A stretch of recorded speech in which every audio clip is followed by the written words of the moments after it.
It's the flip man. You want some money in your hand? Flipping houses without credit or your cash. Get that bag. Hello, guys, and welcome to this live edition of show number 170 of our weekly Flippinars, where we get down and we educate you on how to get involved in real estate, whether you're cash or credit, whether you got it or you don't. And we also transition over into if you do have the credit with Miss the lovely Renikia Williams. And Adria's still out. She'll be back next week. But our replacement for this week is Jessica again from my team. And she did a great job last week. And I'm glad she was available again to help us out again. So over to you, Jessica, if you'll introduce yourself. Hi, guys. I don't know how to introduce myself. I'm Jessica. Hey, tell them what you do with us here. Me and another person, Tara, we helped Ty come up with the TikToks and the videos and do the lives with him. Let me find out you're the brains behind these TikTok videos. Creativity out here. We shoot them and we edit them. So yeah. Wow. Probably the funnest job I've ever had, really. So let's see. Black Love on YouTube said, "Let's get it." And the first question we had from YouTube, I'm not sure how to pronounce the name, but he said, "Hey guys, I appreciate y'all so much. My question is, as a beginner, what is the best way to start wholesaling? Or is it best to start wholesaling first to build capital and then break off into rental properties and fix and flips?" I think starting off wholesaling is a great introduction to buying and selling real estate. It allows you to get into the game with little to no money. It allows you to get into the game and risk little to any money. And it also allows you to get into the game and really learn, what's hot and what's not. When you get a really hot wholesale deal, it's hot because you get a lot of activity on it. And when you get one that's not so hot, it may take it, a little bit harder to move that deal. But you begin to realize that some zip codes are better than others, or you realize some property types are better than others. So it really helps you to learn, a lot about buying and selling real estate without risking all your money. So I would definitely say, getting into the wholesale game first, and then leading into the rental or the fix and flip will definitely be an added bonus. Okay. You can go to the next question. All right, let's see.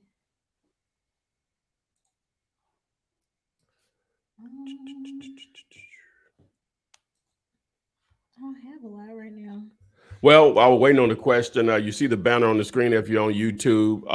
Have the promo going on where we're going to give away a year free of PropStream, aka Dealulator, aka PropStream. That's a real estate tool of tools.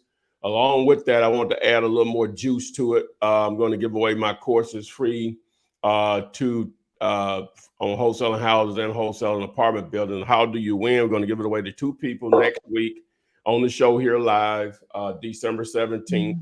And how you win is that the 2 people that have the most views on a TikTok video where they are basically doing their version of one of my posts that has my theme song, the Flip Man theme song.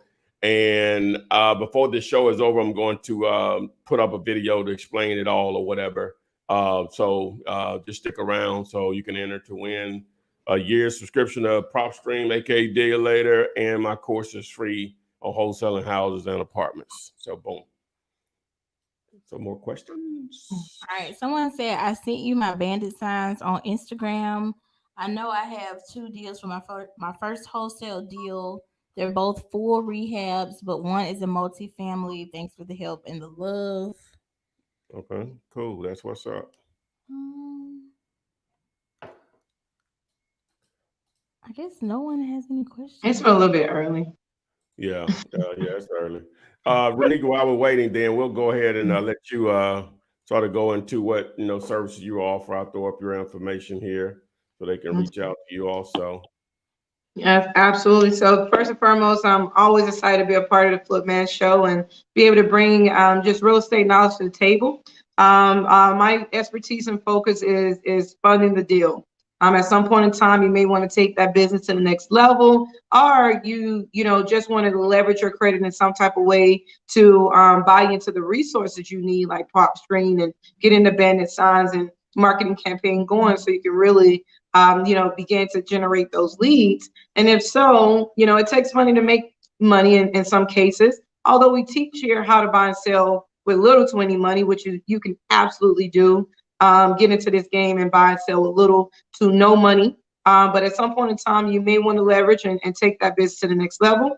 We offer unsecured funding up to $150,000. And we also a direct private lender nationwide for real estate investors who want to fix and flip, buy and hold, or build a new construction, or if you want to develop a subdivision, we have the money to be able to facilitate those purchases and to provide your rehab funding.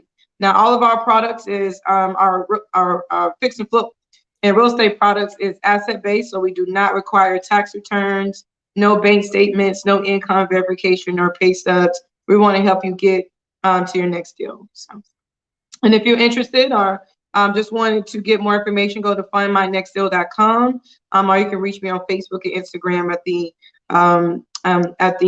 names that you see right there on your screen. All right, someone asked, and this came from Instagram, how do you analyze the market to know if it's good for wholesaling? That's a good question. I started off, and I think Todd probably have a really great insight too. To me, I just focus on activity. If there is people buying and selling in that area, there's a lot of activity in that area. I focus in on the buying and selling in that area. You can look at absorption rates and things of that nature, but truly focus on the activity. Are there a lot of buying and selling in the area? What do you think, sir? Yeah, it just boils down to activity. Obviously, the population will matter. The more people, normally is going to be the more activity. So if you're in a town 25,000, it's going to be different than a town that's a 25,000 population versus a town with 250,000 in population versus a town with 2.5 million in population versus a town with 5 million. So the more people, the more potential motivated sellers, the more investors, the more deals. It's really that simple. So, once you identify a city that may be big enough, we'll just say 500,000 is a decent sized city to start or to target or whatever. Then what you'll do is a simple thing you can do is go to Zillow, just using that as a free option.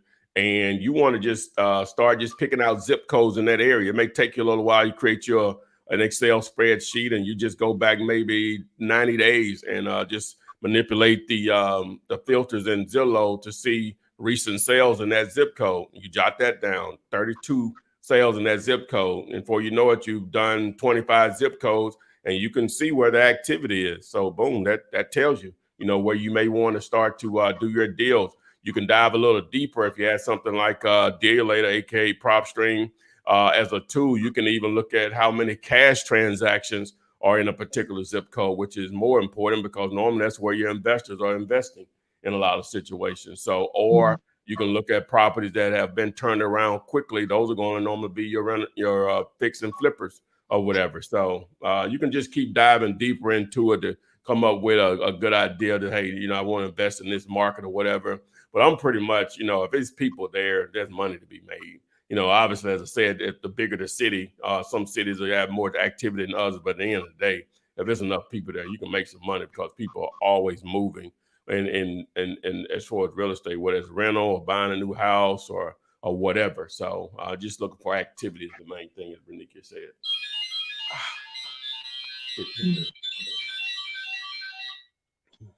Yeah, the scariest ringtone. Ask can they still hear you? Can y'all still hear me? It doesn't need to be louder. Mm-hmm. No, we can. She can hear you fine. Okay. Mm-hmm. What are the two most effective marketing schemes for wholesaling? Schemes? Right. I don't know if that was the correct word, but Yeah. effective marketing ways Methods. methods. All right. You want to go or? You can have that one. Well, I don't know if they're the two. That there any one method better than others. I can just only go by my experience. A lot of times it's just when you ask me that or whatever. Because one thing I learned, even though the direct mail is one of the more expensive methods of generating leads, but like a guy that's an expert in it, he says, well, it may be, but some people that'll respond to direct mail may not respond to a bandit sign. Some people that'll respond to a bandit sign may not respond to direct mail. So anytime you're not doing a particular method and no one is telling you to do all of them, because there are several, you're always leaving money on the table in reality. But you ain't trying to be greedy. If you got text messaging going, cold calling, and bandit signs, those are some killer methods if you're doing what you need to do. Or you may have direct mail going, Google AdWords, and ringless voicemail going. Those are all effective methods, and you got something going. You may just have driving for dollars and dealing with other wholesalers. Those are some of the free methods, I guess you would say. But I'm going to always side on doing something.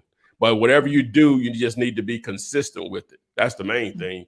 Consistency. If you say you're going to go down this bandit sign lane, be consistent with it. You're going to go down this driving for dollars, be consistent with it, on a daily basis. It's just a steady build. Perfect. Well said. So someone asked, this came from YouTube. How do you do deals in another state with the same LLC in the state that you started the business in?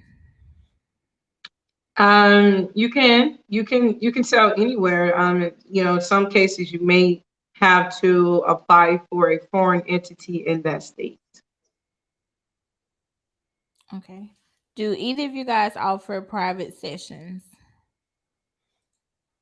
I don't necessarily have any one-on-ones. I do offer sessions and mentorship, but it's just not one-on-one. Well, yeah. Well, the way I have mine set up is really it's not really it is a private session because you're dealing directly with me. Everybody got my phone number, but you can call me anytime. And I don't put any limitations on my students or whatever. So I don't know how more private than that can get. Now, if you're talking about actual face-to-face, I offer it. I try to put a price on it that, number one, deter people from wanting it. I know that sounds crazy, but I put a price on it also that it forces me to do it or whatever. But I try to encourage you to do the online courses, which comes with coaching, because at the end of the day, even if you flew to Birmingham or if I flew to where you are, drove or whatever the situation, I still got to come back to Birmingham. I'm not going to live with you. You know what I'm saying? The real coaching is when you are where you are and I'm where I am on a day-to-day basis or whatever. So again, if someone wants it, I offer. I got a freight for that or whatever. It's telling you it's a better option because it's still going to end up being the same thing. Most of the coaching is going to be where you are now and where I am now. Because we're going to use this thing called technology. It's beautiful. The phone has been around for quite a few decades now, and they've actually advanced to where you can take it with you. And look at each other. Hey, it used to be on the wall. It used to be just one line. They call it a car phone, a bag phone. That bag. It went from a pager, a smartphone. Now, hey, it's the whole world. Many of you right now probably watching it on that smartphone. I'm being funny, of course. I'm trying to. But yeah, we use technology to make it simple. I don't have to be in your face to make this work, if that's what you mean or whatever. So this is not brain surgery. Trust me. If a guy like me can do this and do it at a decent level, you can do it. You just have to take the information and apply it. But yeah, I offer it. Long story short. Okay, this came from TikTok. She said her friend's mother passed away and they're letting the house go into foreclosure. How does she obtain it to flip it? I mean, it's going to foreclosure or going through probate? She said foreclosure. You said someone passed away? Her friend's mother. Maybe going through probate. But either way, if it's going through foreclosure, you just want to contact I guess, just start off contact the lender who has it or servicing the property. Most likely they're going to tell you to get in contact with a broker or someone of that nature to really purchase a foreclosed property. So I'll just start with the asset manager from the bank that's holding the note. And they can kind of give you direction of who to contact and when that property will be up for sale. If it's going through probate, just one of those things you want to go down to the probate office or allow them to contact the probate office. So and contact the rep or get in contact with the rep who's over that file, and just see what that process is and what they need to do in order to sell that property through probate. All right, this came from YouTube. I am McCall. He asked, "Do you have tips for full rehab properties because I need help finding buyers? I signed my contract on the 8th and I have 45 days to close." He said the property is fully rehabbed. But he needs help finding buyers.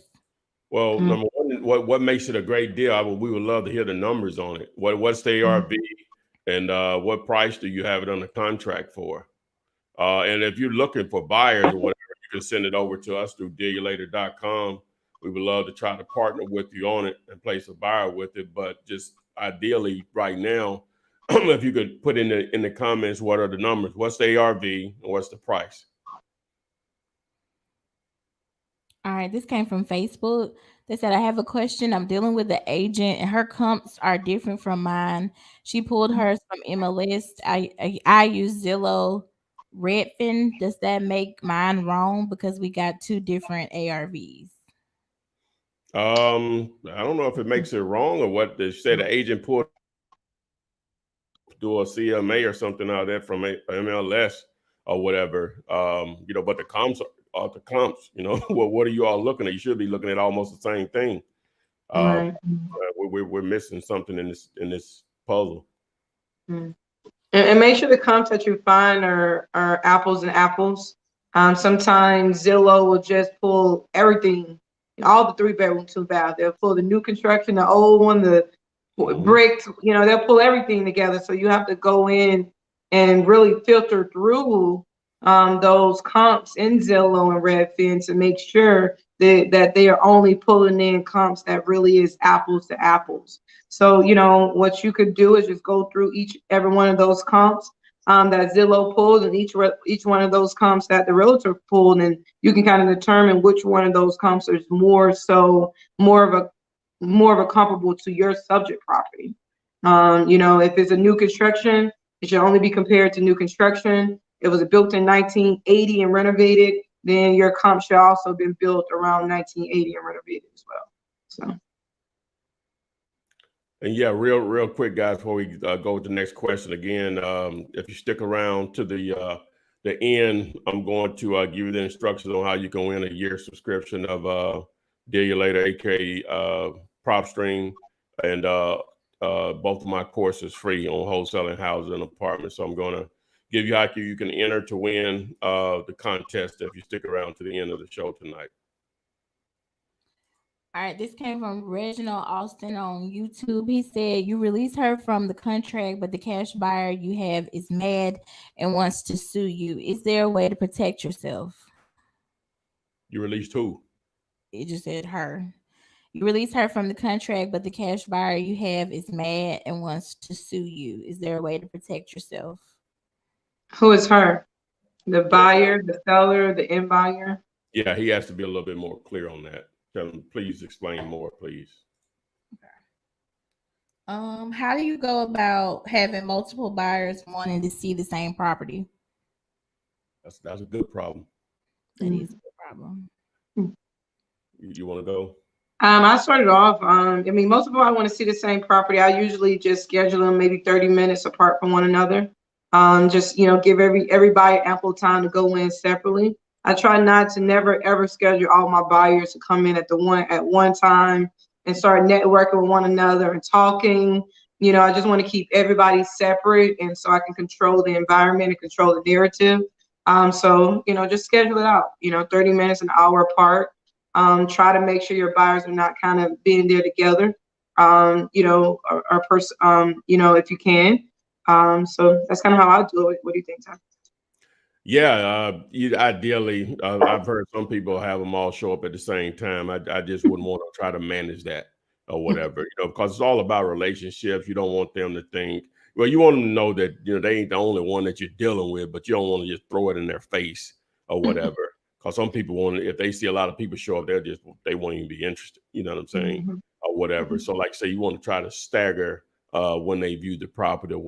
Ideally, what you'll want to happen is a lockbox on it, and you don't have to be there, and they just go when they're at their own leisure. Yeah.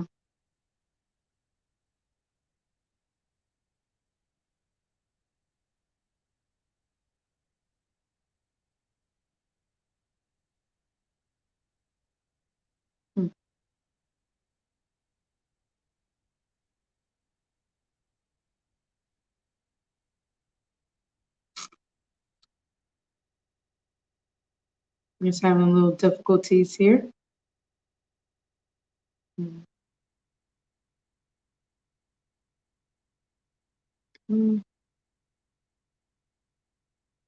not for sure if y'all can hear me or not. I'll be right back.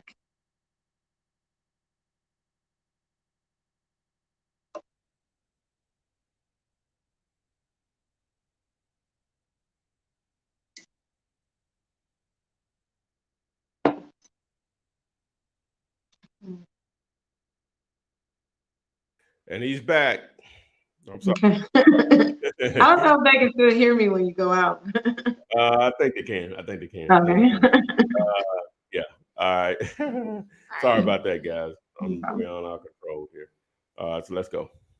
All right. What strategies do you guys use to increase your assignment fee without waiting too long and losing the deal, making the seller mad with too many views? That's a good question. So how to really maximize your assignment fee? One of the ways I'm gonna maximize my assignment fee is already knowing my numbers. One of the ways you can maximize your assignment fee is just working your deal backwards. Even although you're not the buyer, you wanna work and approach your deal like you are the buyer.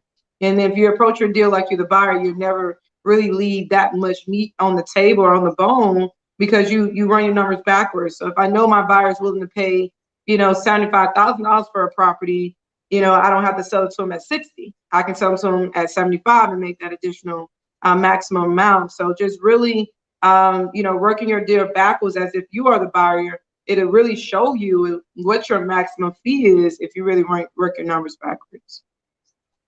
What do you say, Tom? Yeah. I don't even know the question. What was the question? I think something about maximizing your assignment fee. Oh, and maximize your it all, of course, it all starts with how well of a negotiator you were on your act, from the beginning. Now, and I think I'm trying to upload something else, and it's. Yeah, I think you can break it up a little bit. Yeah, I'm trying to upload a file here at the same time. I think it's affecting the internet. It's a sort of large file, so hopefully it'll stop.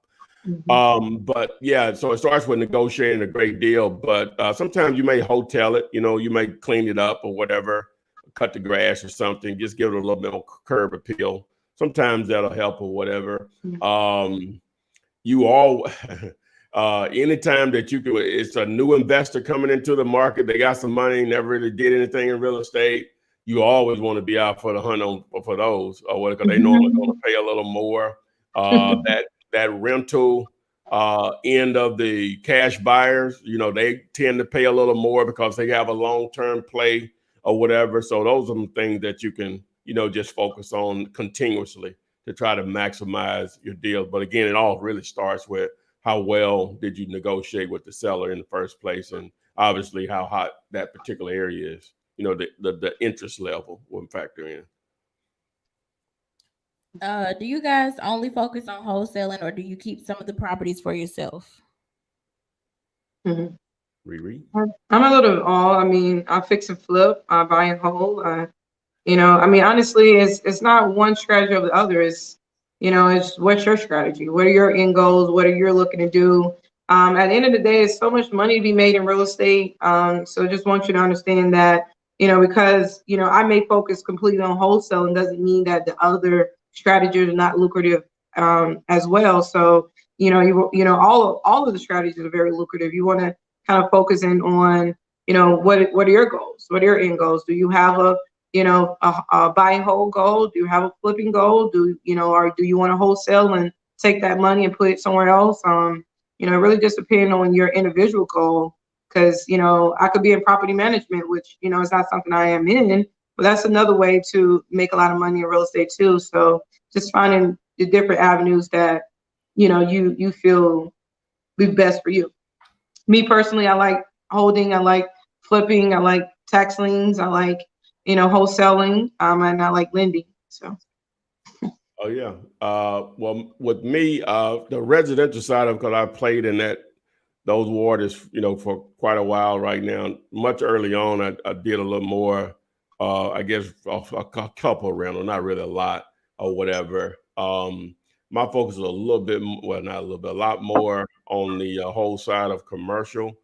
Something that is a gradual snail process for me. Because you can really get burnt, especially now. And I'm glad I've went at the snail pace that I've went at it, but that's my focus is more to get that type of income with this COVID stuff. If we don't know what the new norm will be. Well, I just know it's not going to be what it was before or whatever. It's just not going to be what it was before for a lot of special just businesses or whatever. People have to look like, hey, which you could try to plan for what you've seen before and hopefully don't fall in that pattern. Because you're in the restaurant business and you're a landlord of a restaurant owner or whatever, a lot of them are catching, what right now.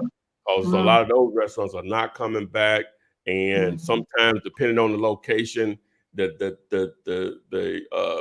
a new use may not be as possible in some other areas. You see what I'm saying? So if you're a commercial landlord or whatever, that can be devastating, especially if you have a lot of your portfolio in those types of properties, whatever. But on the flip side of that, there's going to be a lot of opportunities for some other type businesses or whatever. So just have to see what the market, but that's my more focus is for the income side of it, where as far as cash flow is on the commercial side of it. So.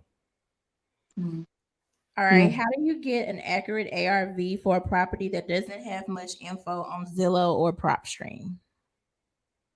Meaning not a lot of comps, I guess is what they're asking. I mean, those are the area, those are the places where you're gonna find the comps. So if those places are not showing a lot of comps, then there's a possibility that that's just the area that doesn't have a lot of activity. You can take it a step farther, maybe hire a realtor or get with a realtor and see if they can pull comps from MLS and see what they see there. But you can almost put some confidence in those different applications, because that they are there to pull that information. So if it's a consistent to 2 to 3 other websites are saying the same thing, that there's not a lot of comps, then you can probably come to the conclusion that particular property just may be an area where just not a lot of activity, and it may not be in a great investment. What do you think, so? Yeah, as Renika say, the numbers are the numbers. If the numbers go 0 comps, that means as far as wholesaling, it's probably a no-go. Now, it may be something personal for you or whatever. It may be an opportunity for you. Like I said, you still may be able to put a owner finance deal together or just purchase it outright, and you think you can cash flow it as a rental or something. Because normally, if there's no activity, it's not going to be a buy, fix, and hold. I mean, a buy, fix, and flip area. Only thing, not set in stone, probably just going to have to be a rental income area or whatever. So if that's the situation, then, it may be something for personally you, but as far as a wholesale deal, if there are no buyers there, it is what it is or whatever. So now you're going to have a different approach as far as your exit strategy or the long game on it or whatever. So it just depends. All right, this one came from YouTube. He said, I got a verbal agreement from a PR who is named executor and representing 2 heirs of the property in the will. She hasn't put the will through probate yet. Can she sign a contract now, or does she have to wait until she gets letters testamentary? Until she gets letters testimony? I don't know what that means. Is in the will? Mm-hmm. Is in the will. Honestly, wills somewhat supersedes probate. So I would just maybe call and I'm not for sure to call to kind of determine, the laws in your city, in your county regarding will. But a lot of times once it's in the will, it really supersedes probate. But Yeah, every time it's different. that's the whole purpose of the will. Right. Obviously it's recorded before they're passed, so you don't have to go through a probate. Probate. That long probate process. Let me just say that. Oh well, but Yeah. that's the whole purpose of the will. So it depends on the state as far as the time frame that they have to be deceased or whatever. Yeah, that's the whole purpose of the will. So the easy thing to do is just to pull title on. The title company's going to tell you, hey, will, this the executor, this the person, this is the decision maker. Or they need to do this or that. So that's the easy thing to do. Just pull you. If you think it's a smoking deal, you're just gonna have to get a title company involved because that's what they do. You know what I'm saying? Because they're not going to provide title insurance on something that people can't transfer a deed on, which is basically a sale. So that's ideally what you'll want to do is just seek out the title company and then go through that process, spend that $300 to $500, and let them tell you. Yeah. All right. This came from YouTube. He said making over 50K plus on a deal, but the seller has taxes and potentially other charges on the property. How do I ensure those charges get paid? Do I need hard money, or will the buyer's funds take care of it?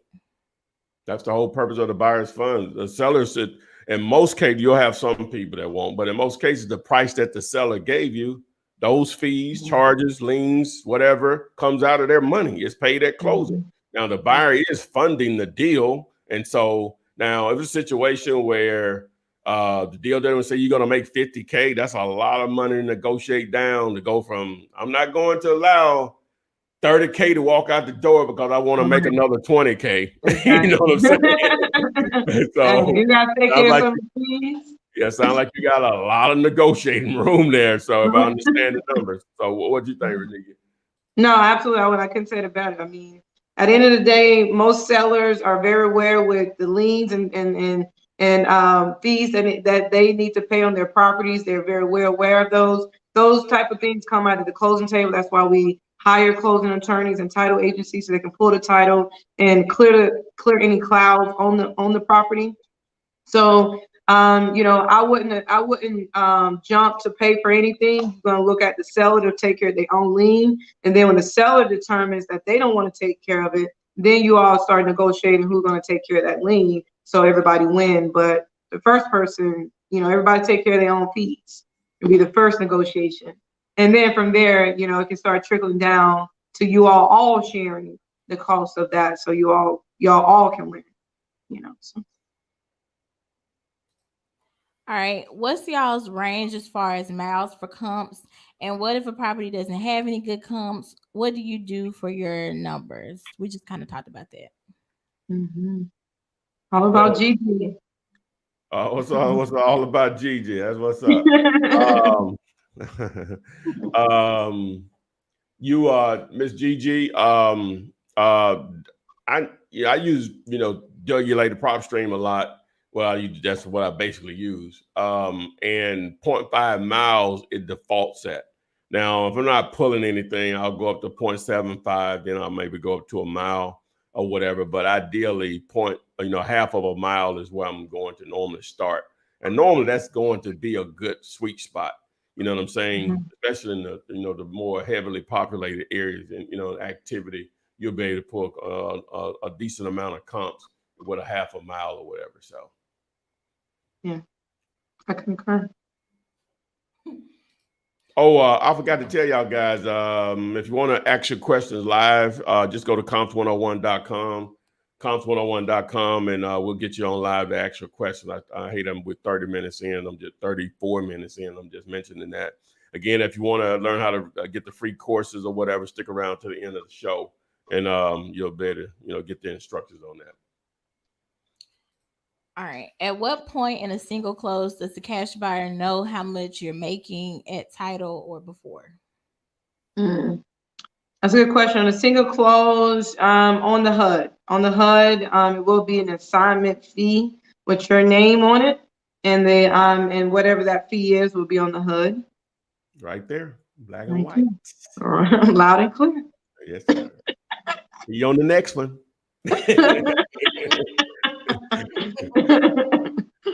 All right. This one came from Instagram.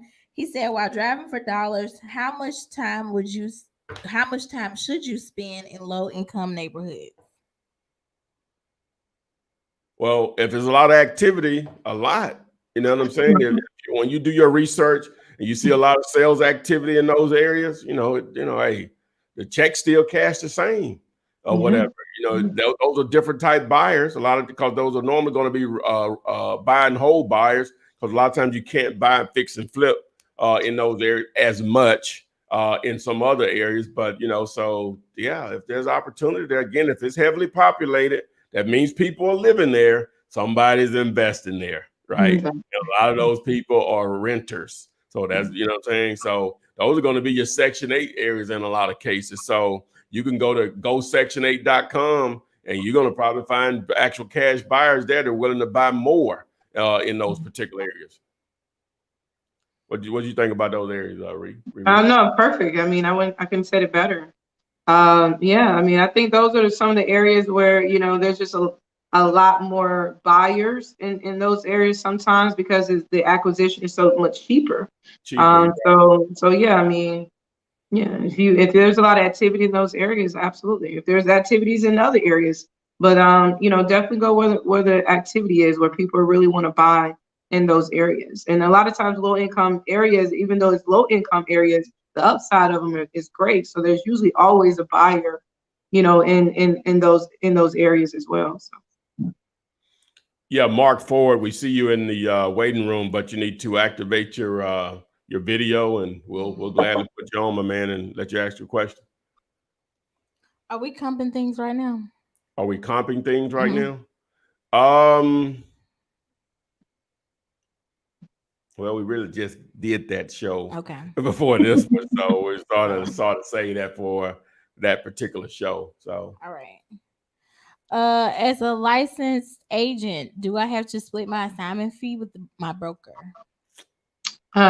Good question. Good question. So whatever your agreement with your broker, I mean, there's some broker that have a transaction fee, like a $295 transaction fee. So no matter what you make, they only going to get that $295. There's some you're on a 70-30, you're on a 50-50. Whatever you want, yeah, that's absolutely what you got to do with your broker. So yeah.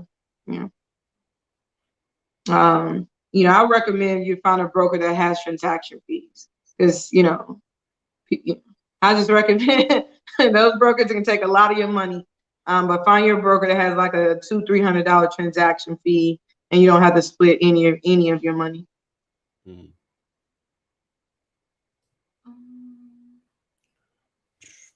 But at the same time, ask your broker. And don't call it assignment fee, call it a bonus.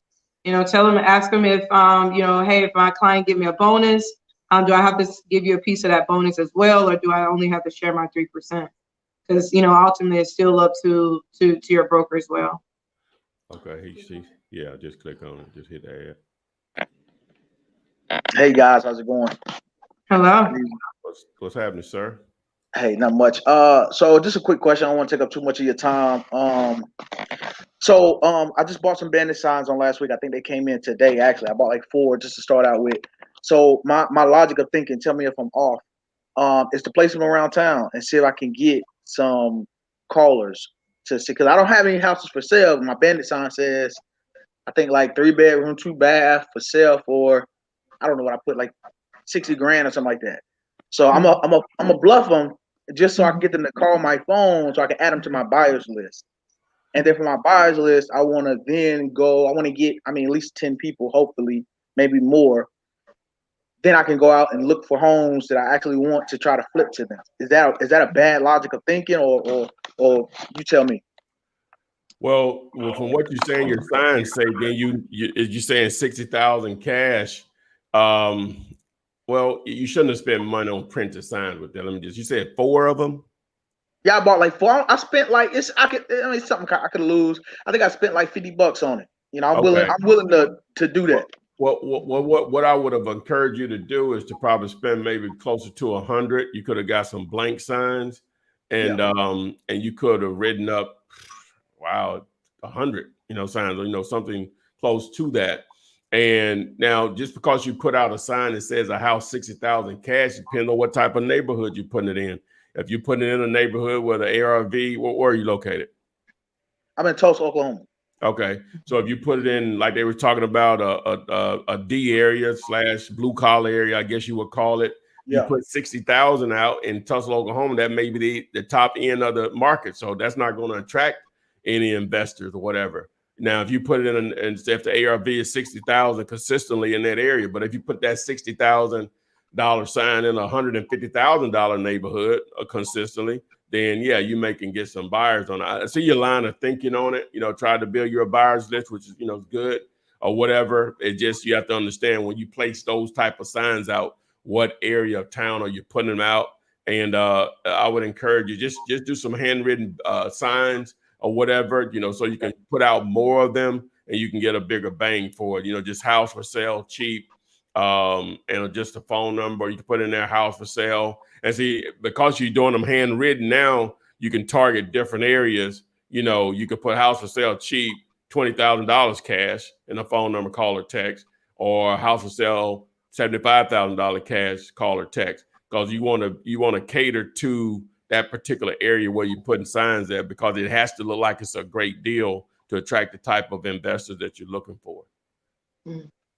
Got it. Perfect. What do you think, Renika? No, that was perfect. I would just say that I think your concept of putting out, I call bait leads, bait signs and things like that, bait ads. I think that's smart.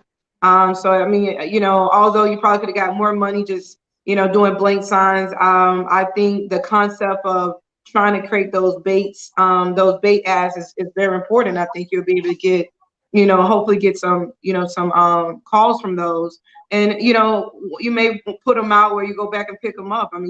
They seem like quality signs, and you go back and pick them up on Sunday night or something of that nature, so you don't lose them. Because I think you put them in the right areas, you'll definitely be able to get some calls with those, with that bait information on your signs. Perfect. So that's pretty much where I'm at. Like I said, I'm at the very beginning stages, so I'm definitely going to be reaching out to both of you. I've already reached out to the young lady, so I already shot her a DM in the Instagram. So hopefully, like I said, we'll get some more traction from there. So just look for that. My company name is 3GX. So just keep an eye out for that. But Flip, man, like I said, I'll definitely reach out to you and bug you, try to get what I can, and we'll go from there. All right, my man. Thanks for joining. All right, guys. Thank you. Yes, sir. Good luck. All right. We kind of talked about this before, but I'm gonna ask it because he's asking it a lot on here. He said, if the owner of the property is deceased and only the owner is listed as the owner of the property, can I still contact the children to sell the property? Absolutely. It all depends on who are the heirs to that particular property. I think that's probably one of the best places to start is just find the next best close kin to that particular owner and just kind of go from there. Maybe they have some information about it. It may be going through probate, but starting with a close kin could definitely get you in the right direction.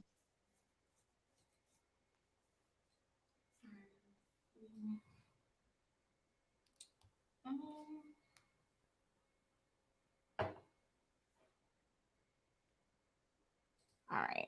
How do you find the value or the price for land in mobile homes? Town has a good way of finding mobile homes. I would say land. Land. It's one of them things where we really just start with what the tax assessors say about the land, whether the value of the land based on the tax assessors website and property records. So, that's one of the ways to find the value of the land. And mobile homes are a little bit different. I think Ty has a good way of explaining the value of mobile homes. The only thing I know to do with mobile homes is reaching out, which I have a couple of guys I can just call that's what they do, so they can tell you. But just reach out to dealers throughout that market, throughout that state, and ask them, number one, do they buy mobile homes, use mobile homes? And then if they say yes, you give them the specs on it, the year, the manufacturer, the size, and and I guess your opinion on the condition of it or whatever. And they normally tell you, well, we'll pay this for it. So now you have a number, and it's going to matter whether it needs to be moved or not, and from where, because that's an actual hard cost or whatever. So that'll factor into the negotiations of a mobile home or whatever. So if it comes with land, then that's a different animal in itself. So because now the land is a part of the transaction, and it gets into a normal real estate transaction versus if it's just a mobile home and you have to move it, because that's more like an automobile transaction. So, all right. Would a contract for lots be structured the same as a residential contract? There is a such thing as a land contract. So there is a such thing as a land contract. Yeah, a land contract is more like an owner financing situation from the way I don't know. I've never done one of those before. I think, is that similar to a lease option somewhat? Because, yeah, I think it is. Let me make sure. Pretty much. I've never done one. I'm not more sure. like it is. Yeah. But yeah, I mean, it's the same. I mean, you can use a regular purchase and sales agreement to purchase land as well. The old Google says a land contract is similar to a mortgage, but rather than borrowing the money from a lender or a bank to buy real estate, the buyer makes payments to the real estate owner or seller until the purchase is paid in full. So yeah. Owner financing. Yeah, owner financing, aka owner financing. What I thought.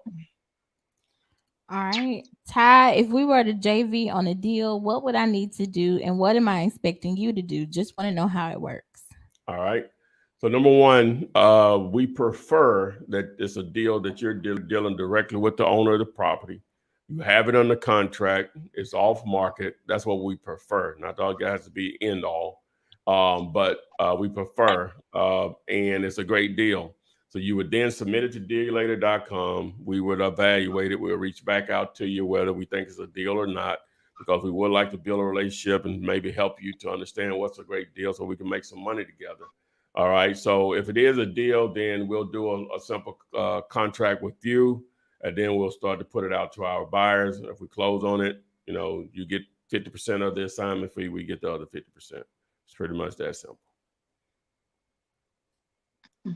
And again, guys, you want to stick around to the end so you can learn how to get these year subscription of Dealulator, aka PropStream, and my courses on wholesaling houses and wholesaling apartments for free. All right. Do you suggest setting up a business entity like an LLC and wholesaling through the business? I think that's a good question. At the end of the day, of course, the best practice is to have an LLC, but if you're just starting and you don't have the funds or resources to create a business, just do your first one in your name, and then just invest back into your business over time. You don't need to wholesale in an LLC, but best practice to help you with taxes on the back end and things of that nature. You doing business, you want to do business in an entity name to get all the benefits of being a business entity, and tax benefits. But worst case scenario, if you don't, just do it in your name and invest back into your business over time. All right, this came from Instagram. He said he's from Vancouver and the average house is like 1.4 million. Can you do BRRR in Vancouver? Well, that's the average house, but you're still going to have houses that sell below that. So what he's talking about is just buy, renovate, refinance, rent out, whatever, repeat. I think that's what it means. Oh, Burr. Yeah, Burr. Yeah, the Burr. Oh, okay. Burr. Yeah. Okay. Yeah. I mean, you can do the Burr method in any market. It all depends on the numbers. Yeah. If it's 1.5, you can pick something up for 7, 8, put 2 into it, flip, refinance it out and rent it out. Absolutely. All right. When is it time to hire a VA for cold calling, and do you work with the VA? Well, I do. So it's more a recent thing. I've done it in the past, but I work with a VA right now. He handles a lot of the text messaging, and he has to get on the phone with them also to when that it transitions into that. So ideally, when someone's starting out, I'm and everybody's different, whatever. But ideally, you really need to know what you're doing before you can train a VA to do it. You know what I'm saying? So maybe you need to close a few deals so you can have a process that you can actually teach them to do. Now, some people, like I say, you'll maybe be a little more organized and you can put that in play without actually having to close the deal yourself or whatever and make it work or whatever. So, but they're so inexpensive. So it could be a trial and error thing till you work out the kinks. I guess you can go down that lane also. That was a good point. I totally agree. But most importantly, a VA is expensive. It's like an employee. So when do you get to a point where your business is in business and sustaining itself enough to support an employee? I think when you first start, you gotta kind of, be everything until you are able to hire someone and train them on your processes and train them on what you know. So it's an individual thing, but it is a cost. When you are able to, be able to afford a VA and on top of be able to share your processes with them as well. But, All right. What's a HUD home, a HUD home, and how can you acquire one? How can you acquire a HUD? That's you, Renika. That's a good question. A HUD home is pretty much a FHA, Freddie Mac, Fannie Mae, insured property that has been foreclosed on, and then becomes a HUD home. You can go to HUDhomestore.com to see all the homes that HUD owns in the state that you are in. And what was the second part? I think you say how can you acquire one? Yeah, you have to deal with a realtor too. So you can go to HUDhomestore.com, but you have to deal with a realtor to buy a HUD home. Yeah, you're gonna bid on it. You got to bid on it, exactly. Yeah, and then it's a bid process, absolutely. I was about to say the bid process. So. Mm-hmm. Okay. What's the best way to locate a renter for property that the owner agreed to finance? To me, would you suggest a PM company? So the owner's going to owner finance the property to them, but then they're going to place a renter. So she's saying what's the best method of finding a renter for your property? You can do a property management. I would say if it's 1 or 2 properties, you can probably, oversee your own. But there are websites out there. To be honest with you, I'll put it out there. And all the rental websites and Craigslist and all these different websites that you can put it out there. You can also put it on MLS. But I always encourage you to do a credit background check, a thorough credit and background check, which you can find a website online to do a credit and background check on each one of your renters.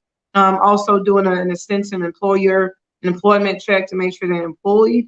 Make sure you get a security deposit from them as well. But focus on credit background as well as their employment history.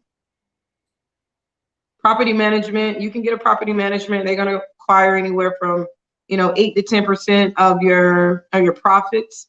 But if it's just 1 or 2 houses, I think you can find a system that works for you where you can kind of manage your own, or whatever the case may be, where you don't necessarily have to, necessarily need a property manager to do that. You can also hire a real estate agent to do it as well.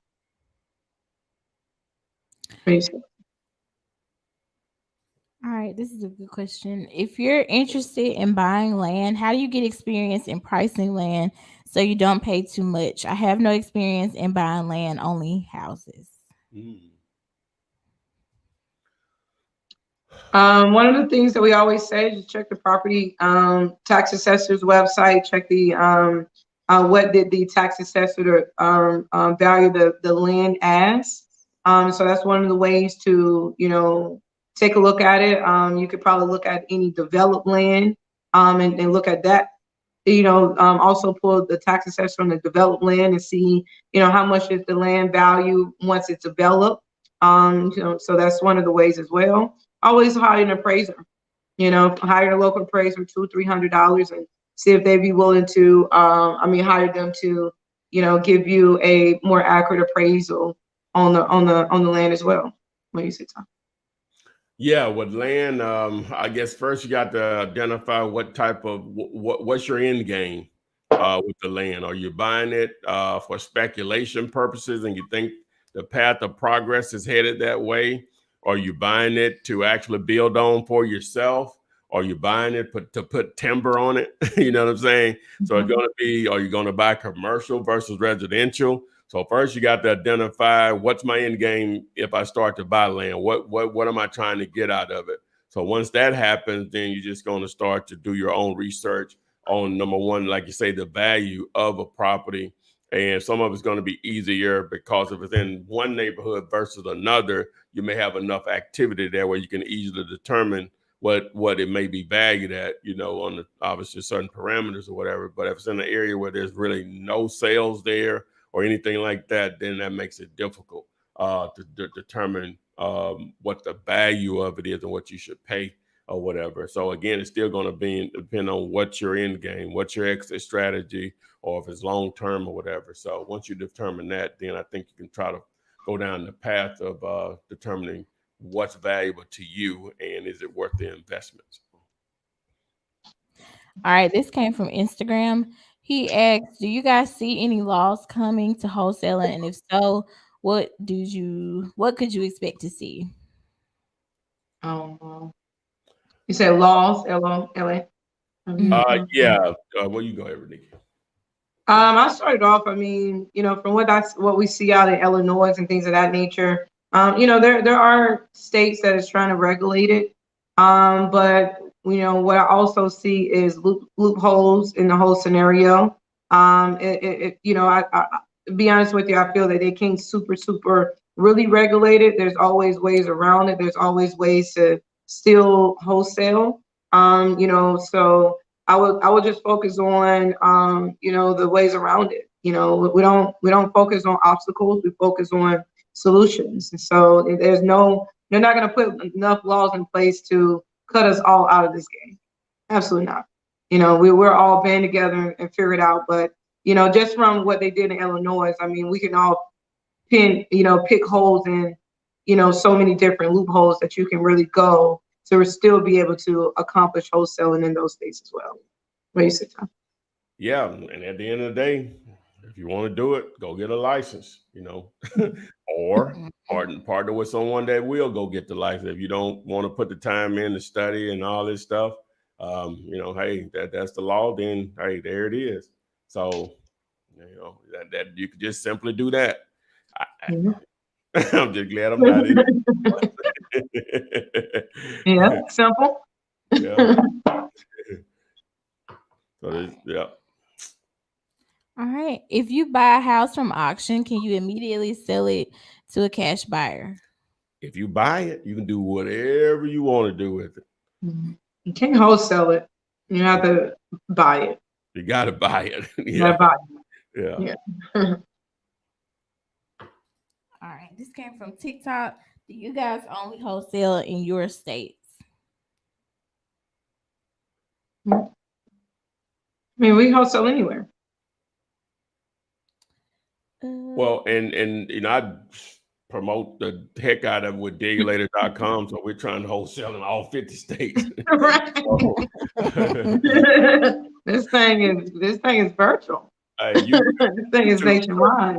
Oh yeah, YouTube search Flipman 50-50, 50-50, and that video will tell you how I'm interested in working with you. So, all right, this also came from TikTok.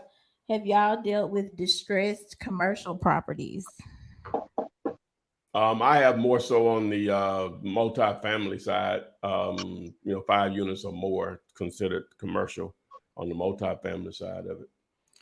All right, this is related. This came from YouTube. What's the best method to find the owner of a distressed multifamily property? Alicia Rando. I mean, the same methods. Mention some of the same methods. Just start with some of the same method that we use for residential. One thing about most multifamily commercial, there's property managements who managing the property. Then there's the holding company who actually probably purchased the property. So you have to just kind of pinpoint and try to poke a hole through all these different veils when it comes to commercial ownership. The first veil will always be the property management group. And that property manager is not the one that owns, but do have access to the owner. So it's really utilizing some of those same methods, but also understanding that there's just multiple veils that is around most commercial properties. So you have to have a little bit more conversations to try to really get to that homeowner or that property owner. Yeah, first you identify the address, see who owns the property. It will include a mailing address in most cases. So now you have an option of just simply sending them something in the mail, such as UPS or FedEx. Hey, I'm interested in buying your property at 123 Main Street. Please contact me. We pay all cash. And your phone number and contact info. Also, you can skip trace that information, especially if it's in someone's name, and see if you can get a phone number. Pick up the phone and just reach out and call them, see if they're interested in selling their actual property. So it's just going to, like I said, it's going to be the normal steps that you would go through to figure out who the owner of that property is. Sometimes you can reach out to the city because it's an eyesore or whatever, and they'll provide that information for as the owner. All right. Once I get the homeowner to agree with my terms for owner financing, do I take them to the title office to close? You don't have to. If you don't know how to record your own owner financing and promissory note and things like that, you may want to connect with the title company or a closing attorney to just kind of help to make sure everything is recorded.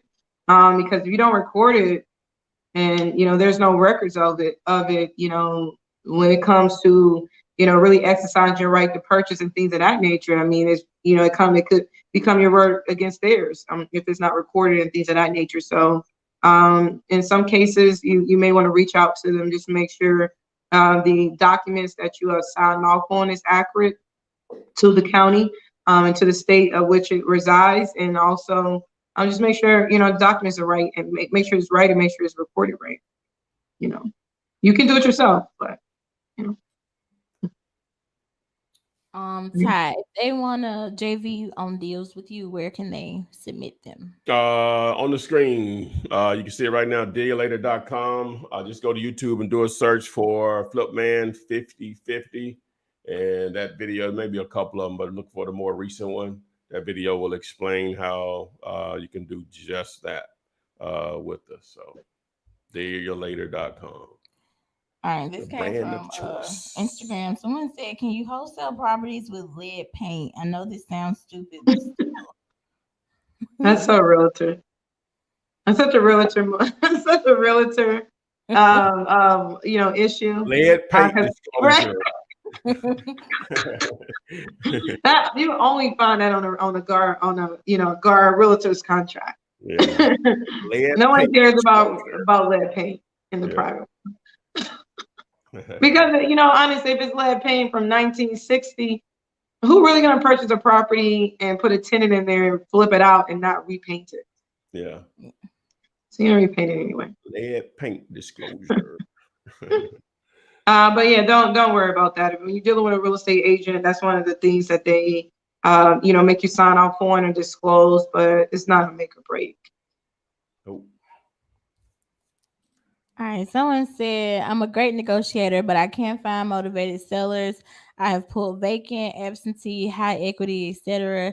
I can't even do my spiel because I get no's from the jump. Any ideas on how to get motivated leads?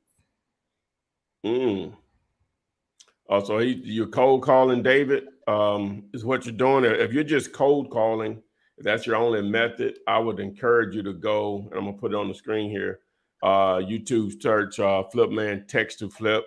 He put you on YouTube, so you see it here. And that's going to be a better option. I think you'll get better results.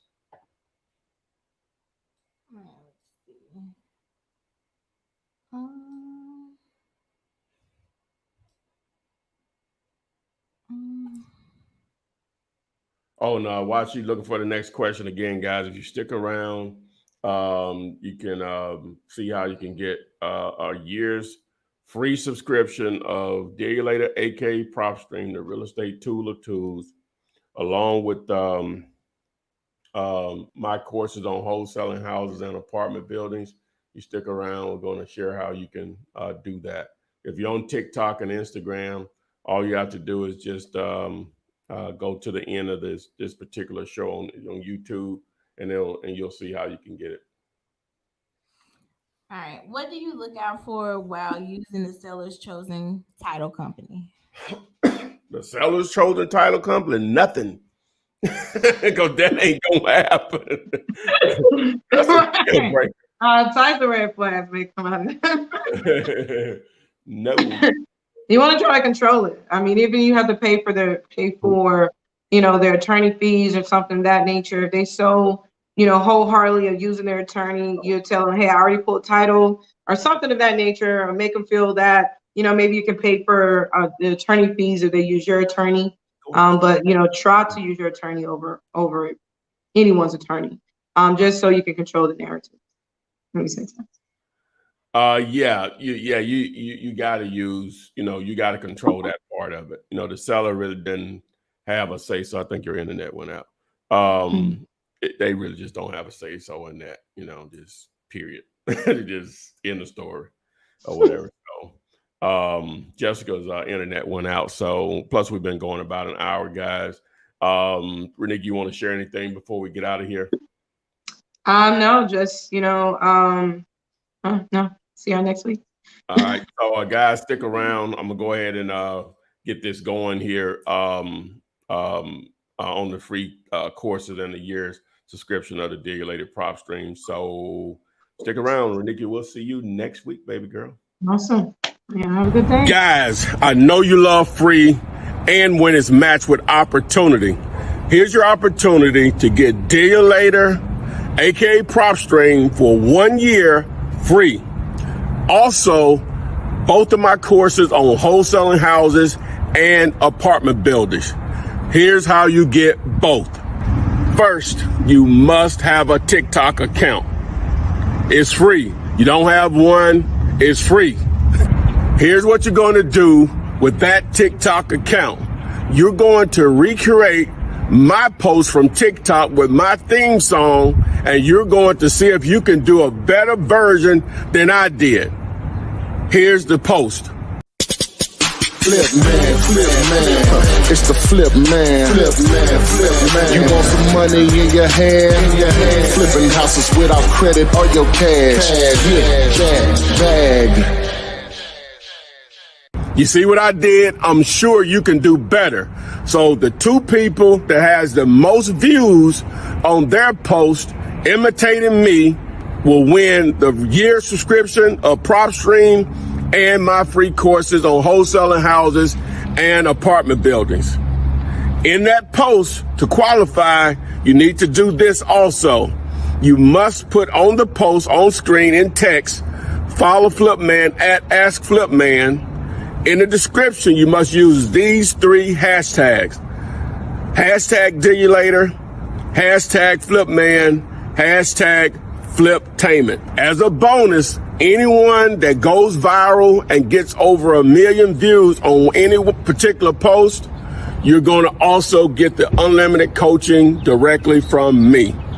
So guys, it's free. Have fun with it. Wait a minute.